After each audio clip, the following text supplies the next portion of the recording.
Hello and welcome to RYA Live. My name is Dee Caffari and I'll be your host this evening. Now, the observant viewers may have noticed some new colours behind me and indeed a new logo, because today the RYA launched their new strategy, Together on Water, setting out their vision for the future of sailing and boating. But what does that all mean? Well, I hope tonight we're going to find out, because I'm delighted to say I'm joined this evening by RYA CEO Sara Sutcliffe and Director of Sport Development Rob Clark. And we're going to be delving into the details and finding out how you can support. So please ask any questions, send in by email, or indeed use the chat function. We've also been visiting some fantastic projects at clubs and centres across the UK to bring you stories that highlight the positive impact boating can have on health, well-being and in protecting our marine environment. So lots on the show this evening, and indeed your chance to have your questions answered. So do send them in. But first, let's remember what tonight is all about. There's something in all of us that's looking to the horizon. A voice that says, go on, get out there. Make the most of the world around you. Find out what you're capable of. Go as far as you can, and then come back home again, brimming with all the things you've seen and done and felt and found. Out here on the water, you can find what you're looking for. The right place, the right time, with great people around you. With the sea, the sun, the sky, and sometimes a bit of rain, the feeling of the flow, the rush of the waves, and it belongs to all of us. At the RYA, we live to bring more people onto the water, to make them and you feel confident, inspired, and welcome in our amazing community. We've got the knowledge and connections. We'll help you learn and gain the skills you need, and we're here for you wherever you are on your journey. We're ready. The water's open, so let's go together. RYA, Together on Water. Well, that really does set the scene and indeed remind us why we all love being on the water, myself included. And of course, the range of opportunities there are to get involved. So let's chat now with Sara Sutcliffe. Thank you for being here this evening and sharing your thoughts, hopefully. It's a pleasure to be here, Dee. First of all, I've got to ask, Together on Water, what is it all about and how does it impact our boating community?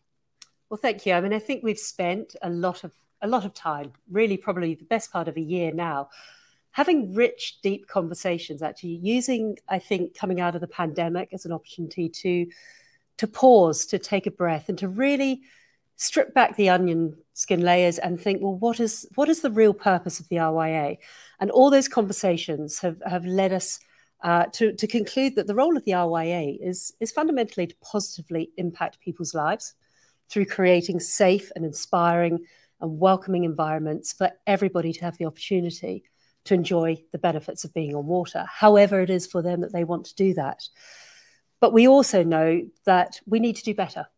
We need to reach out. We need to change perceptions. We need to start breaking down those barriers that exist that for some reason aren't attracting people. You know, we know that more people are trying water-based activity, but we know that that's not turning into a sustained improvement in terms of the number of people who are coming back and enjoying it as a fundamental part of their life and therefore reaping the benefits. So what we're doing with Together on Water is truly setting out how we're going to go further and deeper to make sailing and boating attractive to everybody. Well, it sounds positive and exciting, but for our RYA membership, what does it mean to them and how can they help facilitate this change? That's a good question. And you know, in a couple of years' time, we're coming up to the 150th anniversary of the RYA. And that's going to be a great opportunity for us to pause, to reflect on the heritage, but think about how are we really setting out, you know, for a positive future. Because what we do now sets the foundations for what things look like in 15, 20 years' time. What we're doing is not about short-term fixes. And we need to accept that society is changing. And we need to adapt and evolve, just like any kind of organization. We need to be ready to make those changes so that everything we're doing is keeping pace with how society is changing. People are using their free time and their the way that they engage with sport and pastime in a very different way these days. So that's really what we're going to be doing. But there is something in Together on Water for everybody. And I look forward to talking about it more in the rest of this session. Well, that's good because we're going to be some questions for you. But Together on Water, you've been talking about listening to conversations and taking on board the learnings. How does that now represent this new future course for the RYA?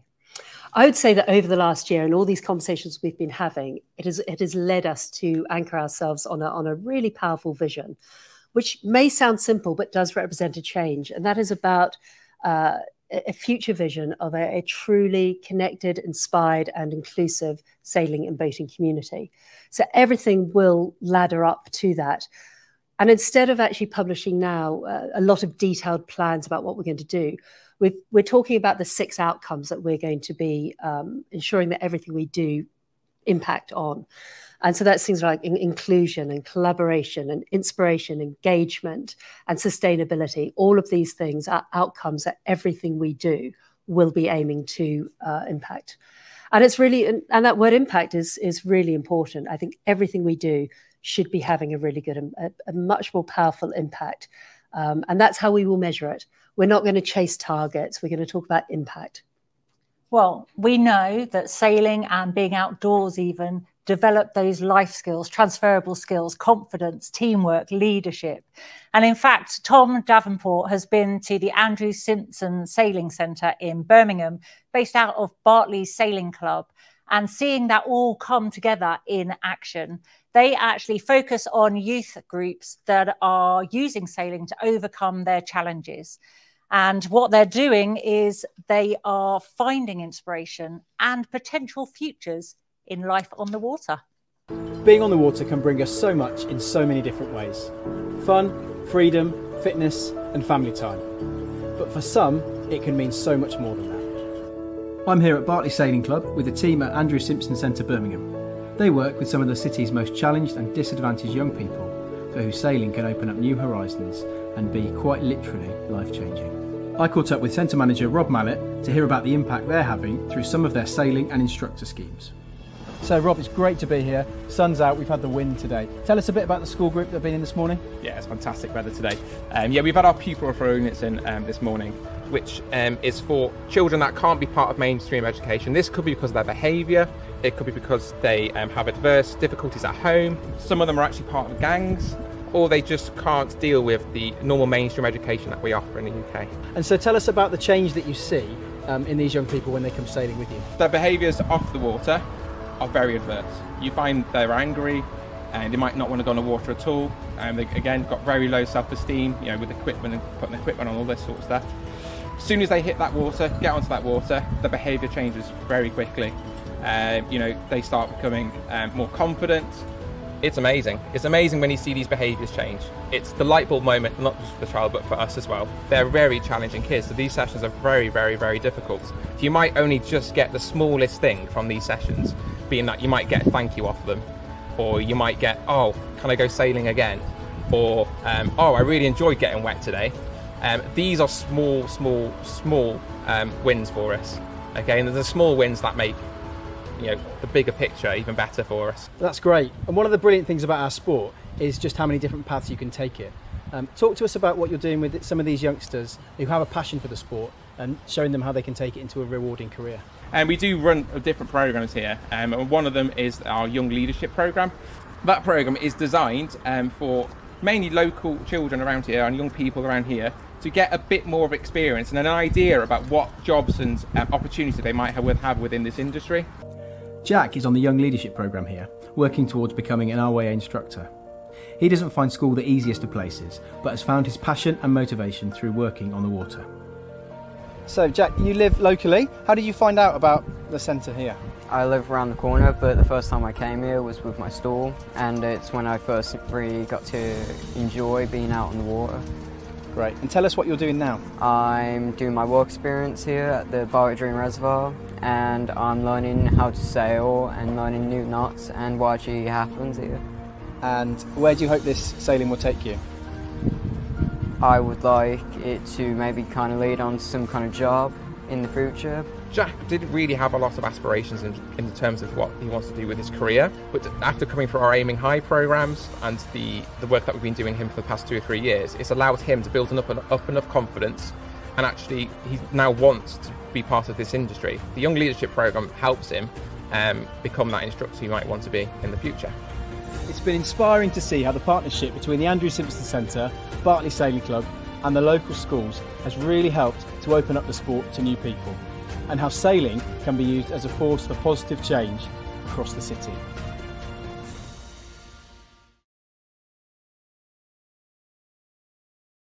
Such a powerful and great message there. And I turn to Rob Clark now. And Rob, that brought a smile to your face. As a director for sport development, this is music to your ears, exactly the kind of impact that you want our RYA clubs and centres to have. Well, absolutely. I mean, it's a wonderful story. What's not to like about it? And it's something that really celebrates the fact of, and I think we all know as people who enjoy time on the water, is that sailing and boating is a place where you can lose yourself and you can find some sanctuary from other challenges and pressures in life. But it's also a place where you can find your purpose. And that's certainly something that we're seeing through the young people there at that are being supported by the Bartley team. And it's about more than just a growth in a sport or a growth in a hobby.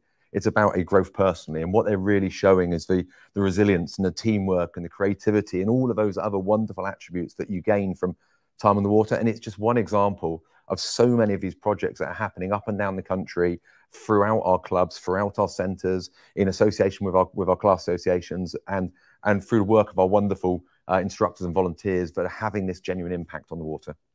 And Together on Water, we've learned that over the recent years, and especially the COVID pandemic period, that lots more people tried this experience of being on the water and new activities. How has this information helped lead this new vision? Well, very much so. I mean, firstly, we were lucky on the exit from the lockdown restrictions. Being an outdoor sport, we were one of the first activities that was allowed to start up again. And so because of that, and because of the other restrictions that still remained, we were able to explore closer to home for where we found our pastimes and where we found the ability to connect with nature, having been restricted so much. And that's something that certainly sailing and boating benefited from. And we saw a huge influx of people trying these water-based activities for the first time. What we though see is that we now have a real opportunity and a real challenge to convert those people who've tried into people who become established and stable members of our boating communities, and people who are going to support the next generation coming through after them. So looking at that, how do we support that and change it? You know, what can our clubs, centres and the wider network do to make that change happen? Well, I think firstly, it's understanding that there are so many successes going on right now, despite the challenges that we have, and society still faces challenges. There are so many successes. The first thing we need to do is come together as a group, and that's the whole point of Together on Water, is to acknowledge the fact that actually everybody's got a story and everybody's got something to share and to add and to contribute in the things that they've achieved. Even if they seem really small to you as an individual, it can have a huge impact on other people. So I think the first bit is around a collaboration piece, bringing ourselves together, sharing our stories as a community, sharing resources, what's worked for us, and plotting our individual courses for how we take the benefit of that moving forwards. Sharing best practice, always wise words, rather than trying to reinvent the wheel, isn't it? And as you say, people is the key. It's so important element. And I think if you think about instructors and volunteers, how valuable they are at shaping that first experience somebody has when they're on the water. You know, they're the key people in this, aren't they? Yeah, very much. I mean, I was blessed to have some people who were in my formative years going sailing, and they really gave me an inspiration, and they plotted me on the course that I've followed in life. And that's very much the case. And we have, we're so dependent upon our volunteer teams within each of our clubs, within our instructors, within our coaches, the people who actually make sport happen. And it's the quality of experience that they provide that gets people coming back for more again and again and again. And that's where we need to really work to understand, well, what are the things that are the keys to unlocking these motivations in people of all ages and all abilities and all backgrounds, and sharing those messages to each other. Well, I think back to my career, and I know there's been people that have influenced me and inspired me, and it's that tangible passion that you feel from them, and you want some of that indeed. And I think volunteering is such an important role, and we really need to help that connection so other people get inspired in what we're so passionate about. And RYA Chair Chris Preston visited Hythe Sailing Club to meet some of their club's volunteers to understand how, and more importantly, why they get involved. Volunteering is vitally important to our sport and to everyone participating safely on the water. I'm at Hythe Sailing Club today to find out more about why people choose to volunteer and how the sailing club works with its volunteers to ensure they're providing fun and welcoming experiences for both regular members and new participants trying out sailing for the first time.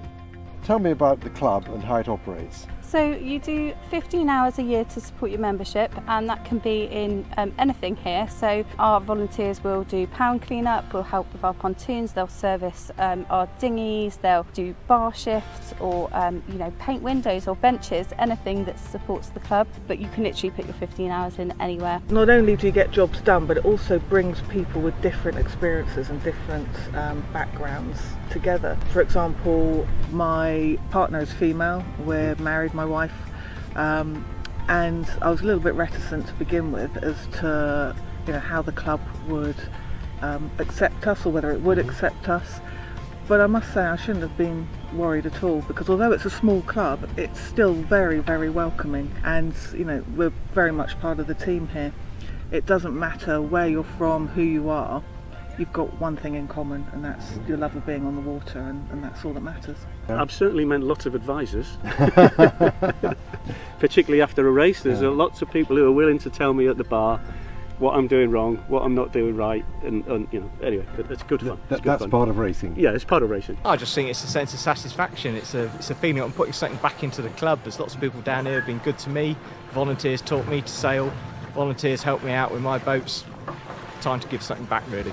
Some of it's for the love of the sport. I think some of it's for giving back, for when volunteers taught us. And yeah, I think some of it's just kindness of the heart. We've got a lot of kind people in sailing, I reckon. I've certainly been out on the water a lot more with the help of the other volunteers than I would have done just under my own steam.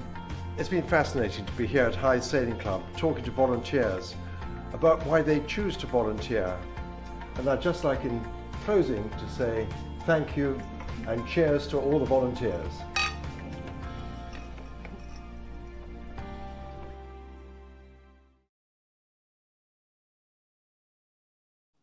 And cheers to you, Chris, as well. Great stuff there. Thank you for that. Now, we're going to pick up on some of the questions that you've been asking this evening and get them answered while we have the hot seats filled. And first questions come in by email. And it's a couple that own a motor cruiser that aren't a member of a club. They don't belong to a club. And they think it's great that the RYA are looking to reach out and engage with more people, but they want to know how they still benefit from this new strategy. That's a good question. And we know that we have a large number of RYA members who aren't sailing club members and perhaps don't dinghy sail or don't race. And they are recreational boaters, whether sailors or motorboaters. And I do genuinely believe that there is something in Together on Water for everybody. But first, I'd like to reassure all our members that the support, the advice, the guidance that we give to all our members will continue. In fact, really, there's nothing in Together on Water that is about stopping things we do. It's about putting stuff through a different lens. So that work and supporting our members will continue. But I do believe that everybody has a role. Everybody who enjoys being on the water has an interest and a role in helping change some perceptions, break down barriers just through the people they meet, the way they behave, the choices they make, the work they're doing to support the environment. So it's a great question, but I hope that they will find that there's stuff in Together on Water for them. Something for all of us. And our next question has actually come in by a video.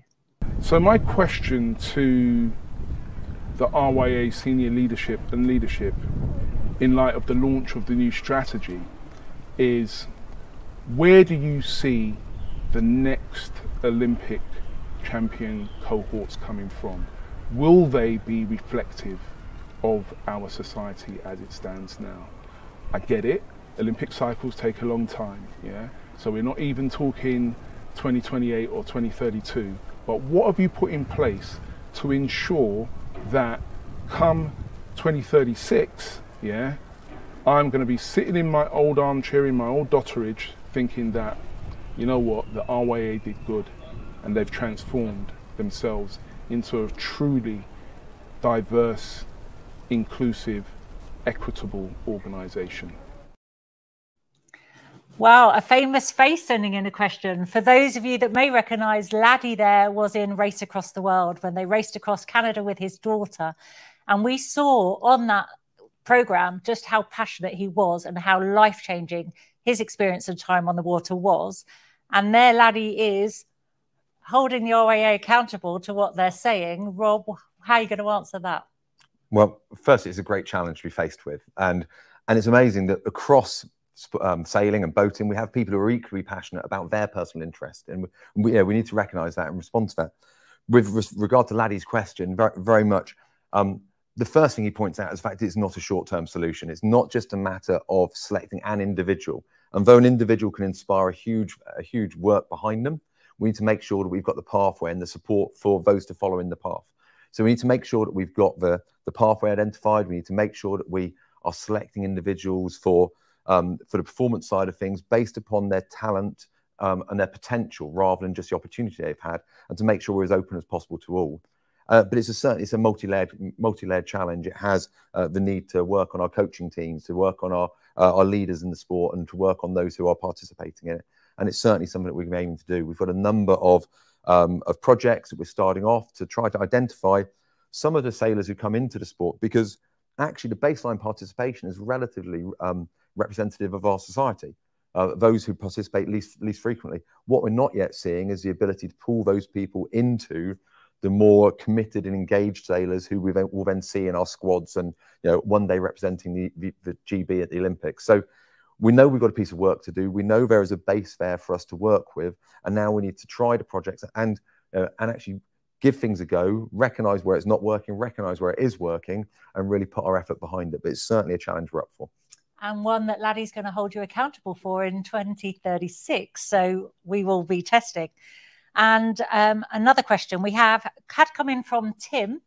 And Tim is wanting to know, what is the RYA doing to sort out the issue of water companies polluting our waterways? That's very topical. It is incredibly topical. And we have been working really hard. Our sort of legal and planning and environmental teams have been already lobbying and working to try and hold the water companies accountable. But we can't do this alone. There is definitely a need for collaboration, both within the wider maritime industry, but also all the water sports, all the water-based activity organisations. So I think what we need to do is step up. This work's going on, but we actually need to turbo boost it because time is running out. The damage that is being done to the marine environment is just not acceptable. So I think we'll be lobbying hard. We'll be creating a louder collective voice across the marine industry and across the water sports. So I do really hope that we're going to be able to start to make a real difference in this area. And use our membership as a membership majority as well. Absolutely. And that's one of those really important things that the members can do. We've got this amazing platform, but the more the members actually amplify what we're doing and use their networks and their, whether it's their social media, whether it's their friends, whether it's their other, their business contacts, to keep talking about what we're talking about, that message will spread further, farther and louder. Thank you. Well, that was a wide range of questions, and sadly, I'm being told we don't have any more time to answer the questions that have come in. But please don't stop submitting your questions. And indeed, if you want to contact the RYA for guidance, for information, to be better connected to opportunities, then that's what they're here for. We've got a room full of passionate, willing people that want to help, and we want our sport to grow, and we want to support you in your journey of our sport that we're also passionate about. So, Sarah, I'd like to come back to you now on something that I'm very passionate about and known for, and that is sustainability. It is very topical, and as you've rightly said in the strategy, our open water and blue spaces are key to our climate crisis, even though there are some people that don't have the same opinion. As a ocean racing sailor, I feel I have a responsibility to protect what I call my playground and my office. I'm lucky enough to say that. But, you know, it's a complex issue, but how is the RYA and how does the boating community contribute to making this better? I mean, I'm delighted that we've been bold enough to make this one of the central tenets of Together on Water. I mean, the clue is on the name. You know, if we're going to be together on water, we've got to be protecting that environment. And whether it's climate change, whether it's biodiversity, they're all part of this picture. And I think there are a number of things, both as individuals, and this is where we really do need to be thinking, you know, the small things do make a difference and everybody can play their part. But we also need to be a role model for sustainable organisations, for reducing our carbon footprint. You know, we are looking at the UN Global Impact reporting. We are challenging ourselves so that we can lead by example. We want to give the clubs and our training centres all the advice and support they can to grow their resilience and help tackle environmental impact that they may be having. But we can't do this alone, as we've been saying. You know, to get that louder collective voice, we've got to be looking outward, and we've got to be being a good partner to other people and sharing what we know, sharing the information we have, so that we can make a greater impact together. And lobbying, you know, we will do it. We're going to actually increase our capacity in public affairs and lobbying. We're going to be working collectively with other organisations so that we're speaking on the same lines. So yes, all the small acts collectively add up to have a big impact, hopefully. Yeah. And I think, you know, and our sailors and our individuals are amazing, and we need to put them on a platform, and we need to show, in particular in the British sailing team, there are some incredibly passionate sailors, as you would know, who are using their own platform to talk about these things that matter dearly to them. We've got an even bigger platform. We should be amplifying the messages that they are putting out there as well. Influential role models, perfect to attract a new audience. Absolutely. And one such club that has really taken sustainability to heart is Christchurch Sailing Club. And the Green Blues campaign manager, Kate Fortnum, went along to find out more about what they're doing. Everyone that enjoys getting out on the water plays a vital role in protecting our inland and marine environment. We're here at Christchurch Sailing Club to find out more about their sustainability strategy and how they're getting their members involved. I spoke with Ted Sampson, Rear Commodore Sustainability, who told me about the club's green journey and how they're weaving sustainability into their everyday operations. Well, just over a year ago, the club reorganised as a community interest company, and it was decided that there should be a sustainability representative on the main board, which I volunteered for and was elected into. I think it's very important that sustainability is represented at the board level. It gives sustainability an equal platform with all the activities that the sailing club does. Anything that is discussed at the board level, anything the club wants to do, will be looked at from a sustainability point of view, as well as a sailing point of view and a financial point of view. I'm pleased to say that the club is now treating sustainability very seriously indeed. What changes have the members been seeing around the club positively around sustainability? Well, I think it's important that they see little things that reminds them all the time. Little things like coffee cups that have compostable materials, so every time they have a cup of coffee from the coffee machine, just a little reminder. One change we've made this year is people like to sit out on the balcony in the evenings. We used to have electric heaters on here. Now we provide blankets to keep them warm should it be chilly. It's sensible, it's easy, and we try and make it easier for people to recycle with the recycling bins. We've installed a recycling point for ropes. The club is also looking at trying to convert our fleet of boats to electric propulsion. Now, this won't be a quick job, it won't be an overnight job, and there's obviously lots of concern safety boats will still be able to fulfil their function, but we are, as a board, as a club, introducing a study over this coming summer to look at what is possible, what can be done. In 6 weeks' time, I'm hoping that we will have solar panels here, and a day like today we'll be getting substantial savings on our electricity bills. It's been really encouraging to hear about how sustainability is being put at the heart of Christchurch Sailing Club, and that small changes collectively for the club are making a big difference.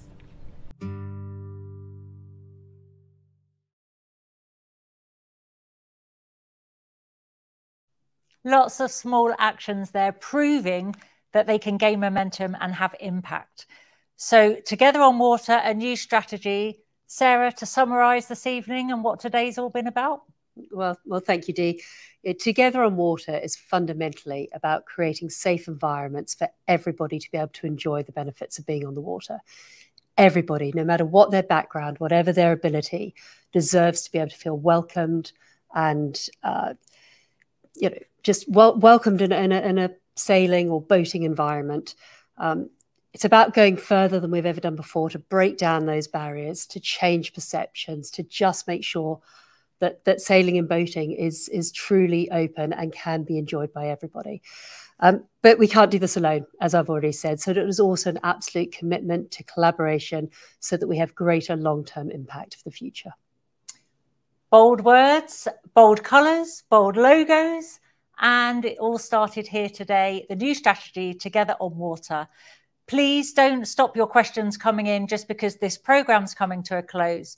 The team are passionate about helping move this sport forwards, and they will be answering the questions, and we'll come back to the questions posed. So keep contacting the RYA, keep connected, keep asking how you can develop your clubs and centres, and let's all love our time on the water. Thank you very much for listening.